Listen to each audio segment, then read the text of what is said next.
Тоқта, арақ ішіп елдің бәрі мазасын алып жүрсің бе? Темекіңді қоя алмай жүрсің бе? Конкретно қойғың келе ме?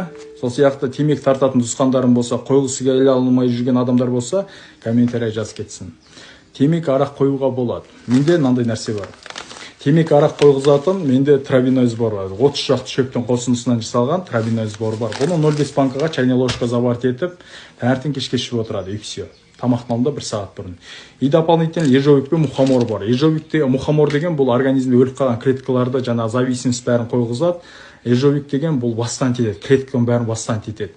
Нейрондардың бәрін бастан етеді, автоматтан 5 айдың ішінде қоясыңдар. Бұл комплекс, мысалы осы комплекс бірақ аласыздар. Алкоголь, травяной сбор и мухомор ежовикті. Қалай аласыздар? +7 705 664 25 57 WhatsApp-қа жазасыздар. +7 705 664 25 57. Доставка Қазақстан бойынша тегін, басқа мемлекеттерге де бар, енді шетел Европа жақтарға жоқ. Енді көп Европадан да жазып жатыр. Не жақтарға осы СНГ бойынша доставка бар. Личкама жаза бересіздер. Если арақ ішіп темекпен қоя алмай жүрген туысқандарыңыз, балаларыңыз болатын болса, комментарий жазып кетіңіздер.